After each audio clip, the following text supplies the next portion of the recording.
welcome back to my channel. Hi if you're new, and welcome to my May reading wrap up. I read about 12 books in May, and you know what? It was possibly the worst reading month that I have had this year. Not for quantity, I just didn't enjoy what I read, but I'm just going to dive straight in now. First book I read was ASAP by Axio.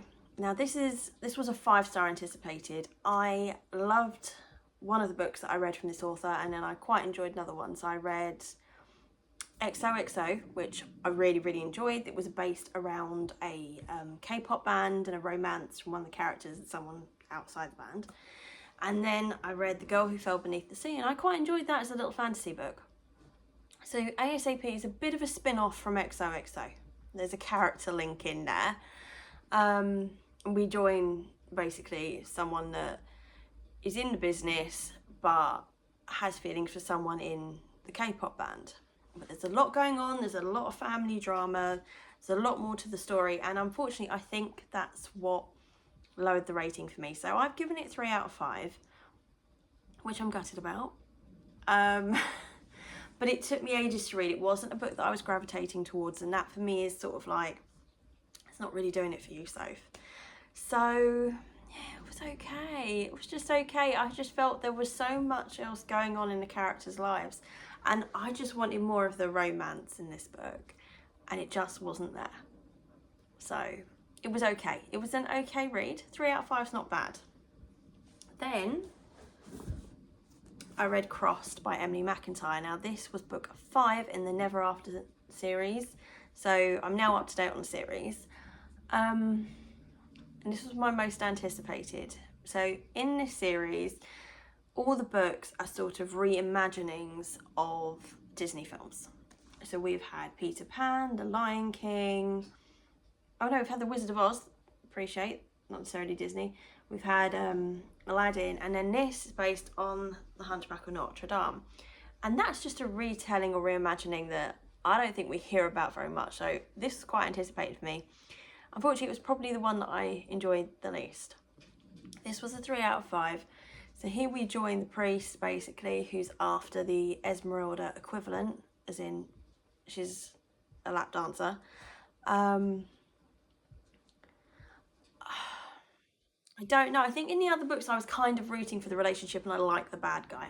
I like a bit of a bad guy every now and then. And I wasn't rooting for him in this. And I only really like the female character for her friendship and her relationship with her brother. It wasn't like I was rooting for the romance, and that is just such a shame because I have loved these books. I mean, it was still a 3 out of 5 star. It wasn't bad. It wasn't bad at all. But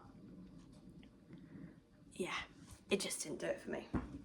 So then I read my worst book of the year, and I don't know whether to even talk about it or not. It was Wetlands by Charlotte Roche. And excuse any no intentional product placement here. Oh god, did I hate this book. It was a 1 out of 5. I don't really want to talk about it. I tend to go with the mentality, if you've got nothing nice to say, don't say anything at all. So I'm half tempted to just say, read it, 1 out of 5 star, goodbye. Oh, that's going. It's leaving my house, put it that way. However, I would still read from the author to see if all her books, or their books, are like that, or if that's just a one-off dodgy one. That's one of those books that is a Marmite book. Because I was reading some reviews on Goodreads after I popped mine on, my star rating, and there are people that absolutely love that book, and I think this is it. It's either you're going to appreciate it for some literary brilliance that I completely missed, or you're going to be like me and you're going to resent wasting your time reading the book. So it's off the TBR. Let's just, woohoo, it's fine. It's fine. Because then we picked it up a little bit, but only with a 3 star, to Murder on the Christmas Express by Alexandra Benedict. Now, this is the second book I've read from the author of sort of obviously the Christmas murder mystery theme, and it was alright. This is it. I think they're not amazing murder mysteries, but if you want a really quick, easy mystery read, they're actually all okay. This was a 3 out of 5 star for me. And we join a retired police officer on the train home to get to her daughter for Christmas. Her daughter's in labour, so she's like, I really want to get going. The weather's bad. Something happens. Obviously, someone dies, and there's an investigation on the train. So I liked it because I thought I had it sussed at one point. I didn't have it sussed, which is brilliant because that's what you want, isn't it? You want to be surprised. You want to not know what's going on. So actually, yeah, I would recommend this author series if you want like a quick, easy mystery. It was fine. It was great. Then we listened to 2 audiobooks. So we, my partner and I, we listened to 2 of Doug Bradley's Spine Chillers on our various adventures to and from. We're actually in the middle of volume 3. We listened to volumes 2 and 4 because for some reason I skipped 3. But we rated them 2 out of 5 star for the first one and then 1 out of 5 star for the other one. It's just one of those, you're either going to like the stories or you don't.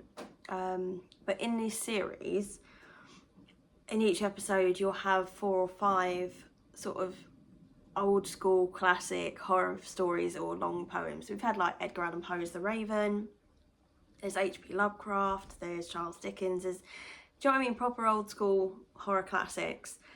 And it's okay. It's quite actually nice listening to them together and chatting about the stories after on our trips to and from wherever, so it's good. Then I read Leigh Bardugo's The Familiar. Now, this was quite an anticipated book for me because the author was highly anticipated. I actually own quite a few books by this author, hadn't read any. Everyone's been adding this to their anticipated read for 2024 on BookTube, it seems. So I pre-ordered from the library and I read it.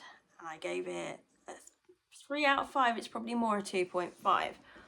Which I'm a bit gutted about because I like the idea of the story. So we join, I think it's Lucia, who is a maid in a house and she's got magical powers, and the owner of the house finds out this and enters her into a competition to be sort of like work with the king and things, to be like their magician type person. So there's a couple of sort of little baby trials and things, and I thought this is going to be like almost Hunger Games-esque, which is why I continued reading it. It wasn't. The trials were over in minutes, as in short chapters. It was a lot of build for me, the ending, like the trials and the end, that was actually maybe the last 100 or so pages of the book, and I'm like, no, this is too long, it's too long. So it was almost 400 pages in a book that maybe should have maxed out at 3. I felt it was just quite wordy in places. The concept of the story was fine. There was too much build, and then the good bit to me was rushed. But I definitely will read more from the author. I thought it was okay. It wasn't a bad read. It wasn't. She keeps telling herself. However, we're going to gloss over the next one a little bit too. So I was very kindly sent the arc of A Tempest of Tea from NetGalley. This was very anticipated for me. It sounded great. We've sort of got like a vampire cafe, if you like. It's like, but like an underground seedy one, so no one knows that it's happening, or few people know that it's there, and they can like quickly turn it round so it looks like a normal person cafe. And it's like a friendship group that of maybe morally grey characters that go and complete this quest. It sounded great, however, I struggled with it. I couldn't get on with it. I didn't connect with the characters, so I've given it 2 out of 5. So I'm not going to go anymore. Again, wouldn't put me off reading from the author because the concept was there. There was nothing wrong with the writing style. Just didn't do it for me. That's all. Then I read Skandar and the Chaos Trials. This is book 3 in this series. I loved it. This is a 5 out of 5 star for me. And we joined Skandar, who basically joins this academy in book 1 to become a unicorn rider.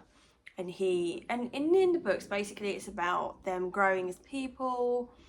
There's a friendship group that you sort of see them all help and support each other. They have a lot of issues to deal with because there's some naughty unicorn related people out there. And it just continues basically. And I loved it. I would highly recommend this, okay? If you want a magical unicorn middle grade, but with a lot of drama, read it. Seriously, it's so good. It's so good. I will read as many of these in the series that come out. Loved it. What did I read then? Randomly, Backside of the Moon. This is a really short graphic novel, we call it that I read on Everend just while I was actually sat in a hotel room.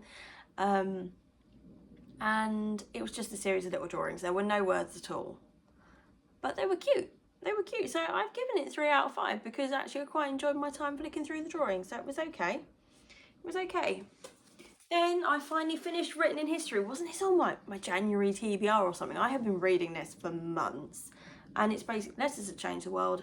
Loads of letters from very famous people. Everyone from, here we've got Gandhi, Napoleon, Mozart, Oscar Wilde, Hitler, Henry VIII, Voltaire, Churchill, Kafka, etc.